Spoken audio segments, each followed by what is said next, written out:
Cinema loves guns. Guns have been featured in films since the very beginning of cinema. We've seen characters point guns at each other, threatening to use them to create tension in a scene. In westerns and gangster films, they often serve as a symbolic extension of a character's power, honor, or moral corruption.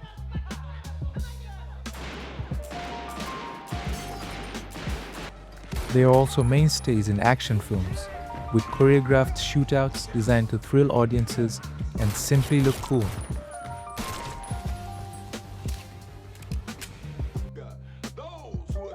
They even made their way into a plethora of independent films over the years.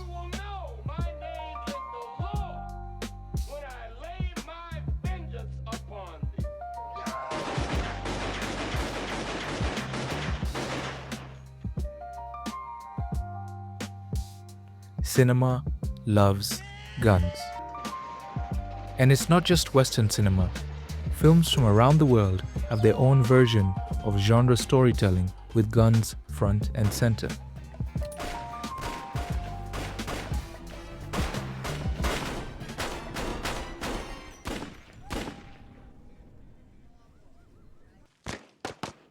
But what happens when the guns in your film go beyond the mere genre accessories and are a symbol of tyranny and oppression ripped straight from the headlines? How do you create tension in a scene that shows the symbolic power and violence of a gun without having a character killed or simply pointing a gun at someone? Well, Abdurrahman Sissako shows us how in his 2014 film, Timbuktu.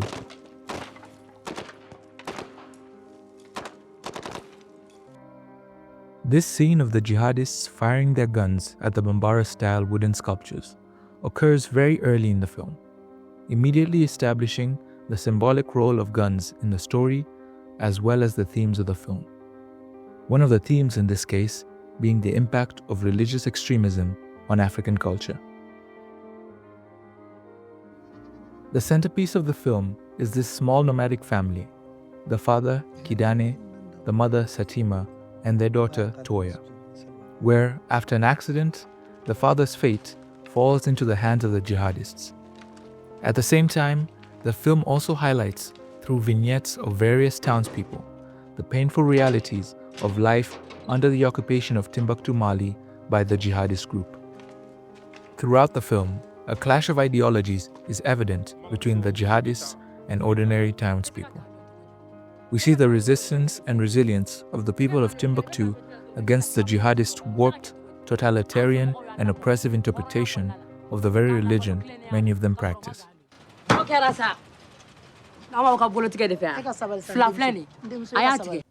jihadists are often shown to be hypocrites who cannot uphold the standards they themselves set.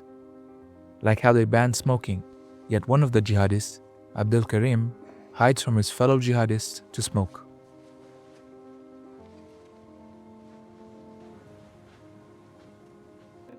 Or how they ban football, yet the jihadists have heated discussions about their favorite football teams and players. Ah non, il faut que tu révises tes classiques, garçon. Zidane, c'est un mec que je respecte, c'est un très grand joueur. Mais il n'a pas autant de palmarès que Messi. Messi, il tape 3-4 buts par match, mec. Eh, ça sert à rien de comparer le Barça et le Real. Jamais. Non, mais je suis pas en train de faire une comparaison. Je suis juste en train de remettre les pendules à l'heure. The jihadists only justify their actions due to the power they obtain from their guns. So how does Sissako depict this power? How does he show guns grant the jihadists authority, shielding them from criticism, while creating a barrier that stifles genuine ideological dialogue? And how does he achieve this without resorting to scenes of characters being killed or merely having guns pointed at them? The answer lies in how the dialogue scenes are staged and framed. In a few dialogue scenes between the jihadists and townspeople, Sissako carefully stages the characters and objects to convey a deeper meaning. The first time we get a glimpse of that is in this dialogue scene between the Imam of the local mosque and one of the leaders of the jihadists. One of the complaints the Imam raises in this conversation is how they were forcing a woman selling fish to wear gloves, but she resisted. The Imam is questioning their harsh leadership methods. فاعف عنهم واستغفر لهم وشاورهم في الأمر فإذا عزمت فتوكل على الله إن الله يحب المتوكلين. فأين هي الرحمة؟ وأين هو العفو؟ وأين هو الاستغفار؟ أين هي الشورى؟ وأين هو التوكل بعد العزم؟ So, let's take a closer look at the frame and see what it's trying to convey beyond the words being spoken. We can see the jihadist occupies the center of the frame, and although it doesn't say much, the balance still leans in his favor, with the Imam being pushed towards the edge of the frame. Right at the center between the two of them, we see a plate with Quran scriptures written on it, a symbol of their point of contention. On the side of the Imam is a child, a symbol of the innocent people the Imam is speaking for. On the side of the jihadist leader is his gun. The gun is not just a symbol of the jihadist's power, it also serves as a barrier between the Imam and the jihadist leader.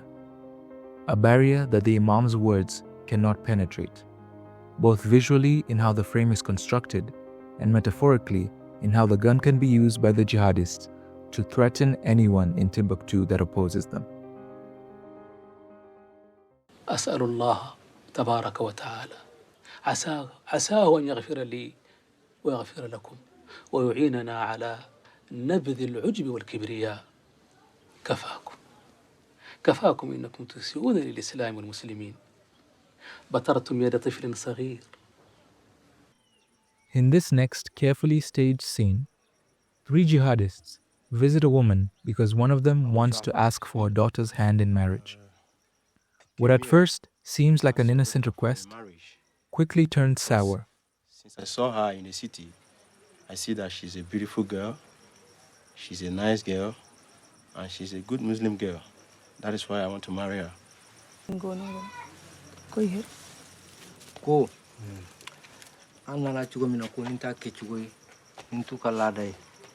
The woman refuses, and when the jihadist doesn't get his way, he threatens to take the daughter by force. Something the jihadists are able to do because of the power they hold over the people with their guns.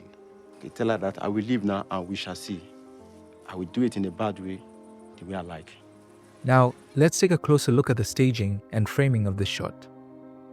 The woman and her daughter are trapped, and the frame reflects that. While they occupy the center of the frame, they are flanked on both sides by the jihadists. Once again, the guns act as visual barriers between the oppressors and the townspeople. I love it when directors put intentionality into how they film a scene. Hopefully, as a viewer, you'll start to notice clever details like this in the films you watch. And if you're an aspiring filmmaker, always ask yourself, how can I add more meaning to a shot? Sisako does it brilliantly in this film. But while the film brilliantly shows how guns hold power in the frame, to me, the strongest underlying message is resistance.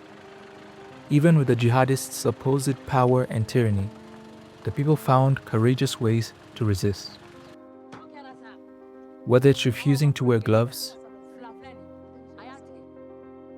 playing football with an imaginary ball to avoid getting caught,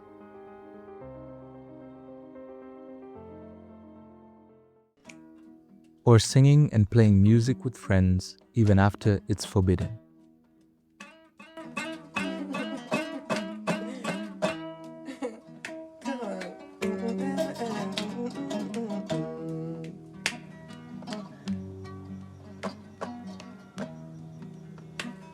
And then doing it again, even in the face of punishment.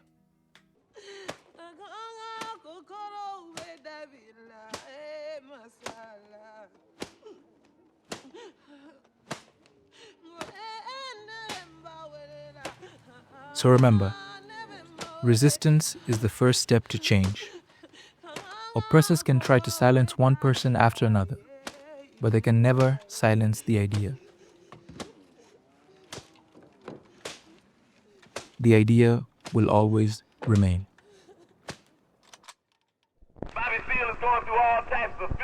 mental torture. But that's all right, because we said even before this happened, and we're going to say it after this, and after I'm locked up, and after everybody's locked up, that you can jail revolutionaries, but you can't jail a revolution.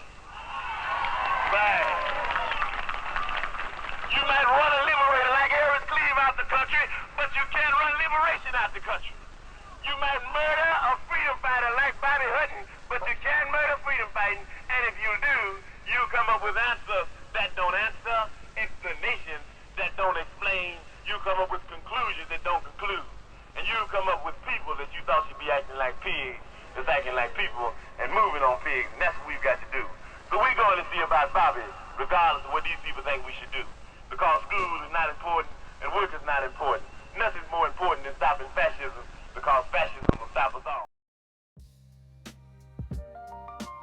Thank you so much for watching. I hope you enjoyed the video, and if you did, be sure to like, share and subscribe.